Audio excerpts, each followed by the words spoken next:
Reading 10. We are wondering when all of Marty's lies are going to catch up with him.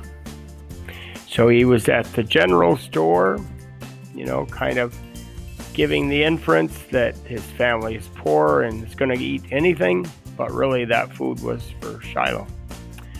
I give him all the change I got, and he lets me have a big hunk of cheese, moldy on one side, and a carton of sour cream, and a half package of frankfurters that someone opened and bought 5 of.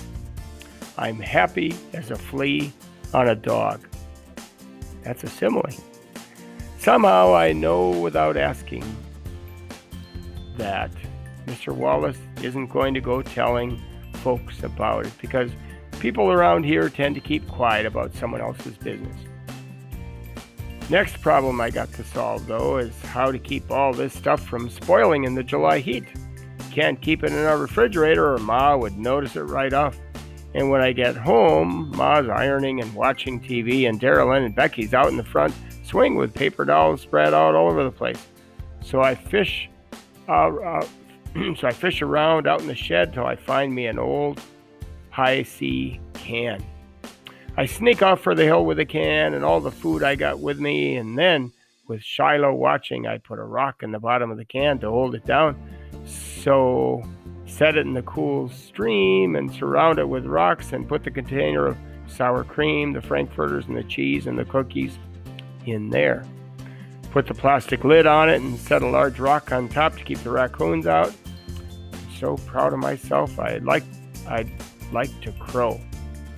Hungry again too, but that half chicken salad sandwich for Miss Howard is Shiloh's dinner, and I give it to him right off.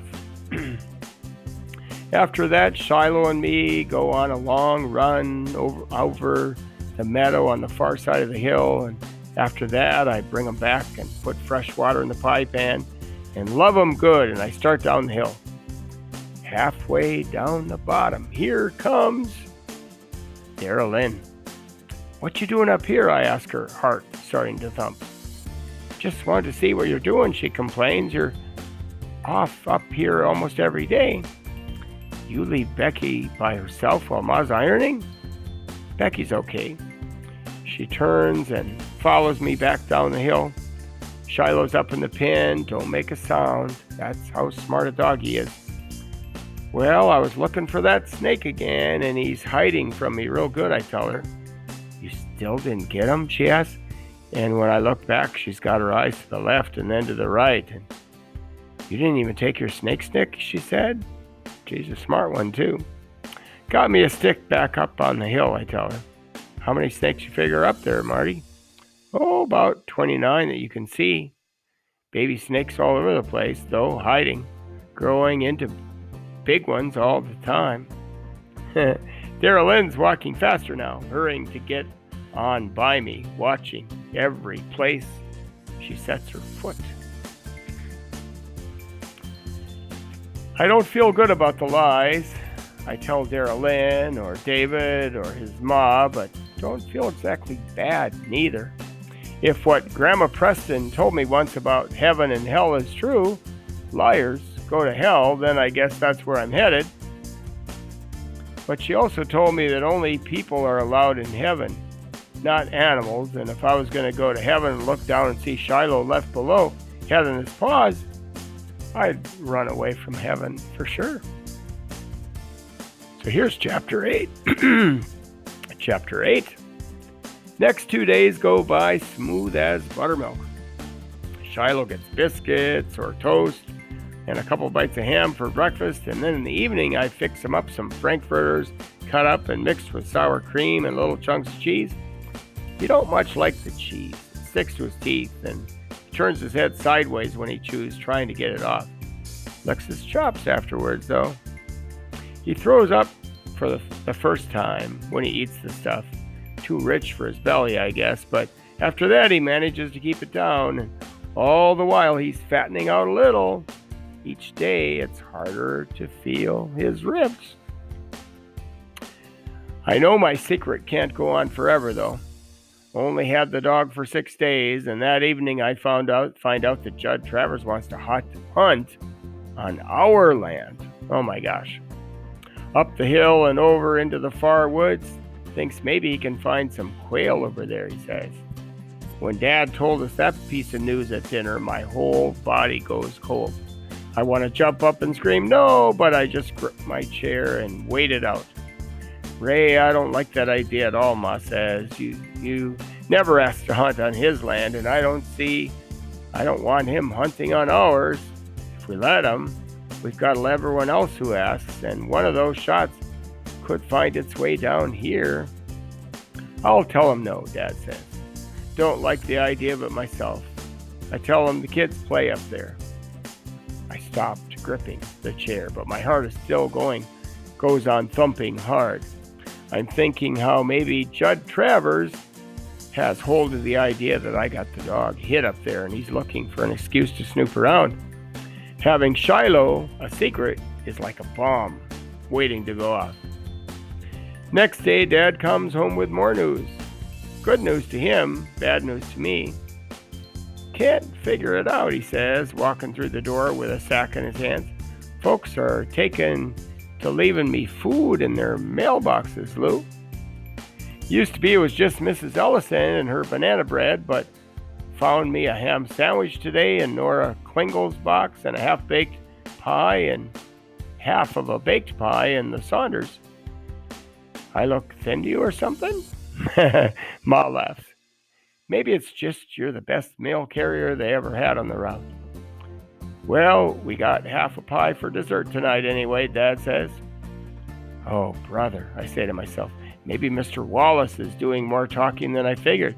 He wouldn't come right out and tell folks I was in the store buying cheap food, but he might just pass it on that the Preston family's in hard times. And suddenly, food starts appearing. That's the way it is here. The next day, Ma rides into town with Dad, taking the girls along and goes shopping for new sneakers for Dara Lynn and socks and underpants for Becky. First time I have the whole place to myself and I let Shiloh run pure free. Bring him down the hill to the house, feed him the heels off a loaf of new bread and all the leftover sausage from breakfast and a bowl of milk. And then I let him lick the oatmeal pan. Show him every one of the 4 rooms, hold him in my lap on the porch swing, and laugh when he tries to stand up on the seat himself when the swing is moving. I let him smell the couch where I sleep and crawl under the front steps to sniff out the mole that lives under there. Follow him all over creation when he takes out after a rabbit. Then he gives up when he sees I'm not going to shoot the rabbit. No way.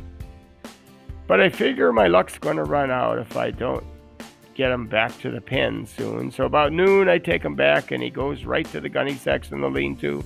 He's so tuckered out. But I figure my luck's going to run out if I don't get him back to the pen soon. Whoops. It's just in time, because when I get back and get the dishes done for Ma, the house picked up some. I look out, and here she comes up the lane with Darylyn and Becky and their packages. Somebody gave them a lift. You can always count on that around Friendly. Ma's pleased I got the dishes done, I can tell. Nice to come back to a clean house, Marty, she tells me. Had good luck with my shopping, too. Wasn't a thing I bought that wasn't on sale. Darylyn's wore her new Snickers home and got a blister already, but she don't care. She's so glad to have something new. And when I walk in the kitchen next, Ma's looking at her face in the mirror over the sink. Got her eyebrows raised high, and then she pushes them low and then raises them again. And when she sees me studying her, she says, Marty, I got frown lines on my face? Tell me the truth now. I look at her good. Sure don't see any, I say. I don't neither. Ma's got a pretty face, plain but smooth. Well, I don't either, but these 2 people this morning asked me how I was feeling, and one of them wants to know what to take for headaches. I figure that if folks think I have headaches, I must be doing a lot of frowning. Womp, womp, womp. That's my heart.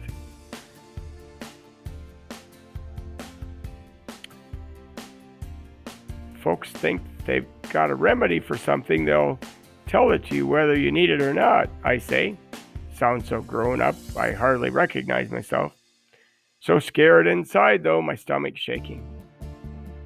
Ma's taking out all the things she bought and putting them on the table, taking the price tags off Becky's underpants and socks.